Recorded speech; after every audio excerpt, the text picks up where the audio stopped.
Hello friends, എല്ലാവർക്കും ഒരു പുതിയ വീഡിയോയിലേക്ക് സ്വാഗതം. ഈജിപ്തിലെ മമ്മിയും ഫറവോയും പിരമിഡുകളും ജീവിതത്തിൽ ഒരു തവണയെങ്കിലും നമ്മളൊക്കെ കാണാൻ ആഗ്രഹിച്ചിട്ടുള്ള ഒരു സ്ഥലമാണിത്. നിങ്ങൾ ദുബായിലുള്ളവരാണെങ്കിൽ അല്ല ദുബായ് വിസിറ്റ് ചെയ്യാൻ പ്ലാൻ ഉണ്ടെങ്കിൽ നിങ്ങൾ മസ്റ്റായിട്ടും വിസിറ്റ് ചെയ്യേണ്ട ഒരു പ്ലേസാണ് ഇന്നത്തെ വീഡിയോയിൽ നമ്മൾ പരിചയപ്പെടുത്തുന്നത്. ഇത് ദുബായിലെ വാഫി മാള്.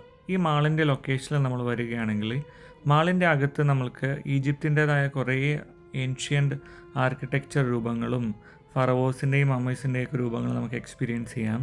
സെയിം ടൈമിൽ നമ്മൾ ഔട്ട് സൈഡ് വരികയാണെങ്കിൽ നമ്മൾക്ക് ഈജിപ്തിലെ ബിൽഡിംഗ് കൺസ്ട്രക്ഷൻ്റെതായ സിമിലർ ആയിട്ടുള്ള കുറേ ഫറവോസിൻ്റെ രൂപങ്ങളും അവിടുത്തെ പില്ലറുകളും ഒക്കെ നമുക്ക് ആസ്വദിക്കാം. അപ്പോൾ നമ്മൾ ഒരു 1 day ട്രിപ്പൊക്കെ പ്ലാൻ ചെയ്യുമ്പോൾ ഒരു ഇൻഡോർ ആക്ടിവിറ്റി പ്ലാൻ ചെയ്യുകയാണെങ്കിൽ ഈ സമ്മർ ടൈമിൽ പറ്റിയൊരു ബെസ്റ്റ് ഒരു ഓപ്ഷനാണ് ഈ വാഫി മാൾ എന്ന് പറയുന്നത്. അപ്പോൾ നെക്സ്റ്റ് ടൈം നിങ്ങൾ ദുബായ് വരുമ്പോൾ ഈ പ്ലേസ് വിസിറ്റ് ചെയ്ത് നിങ്ങളുടെ ഫീഡ്ബാക്ക് കമൻറ്റിൽ അറിയിക്കുക.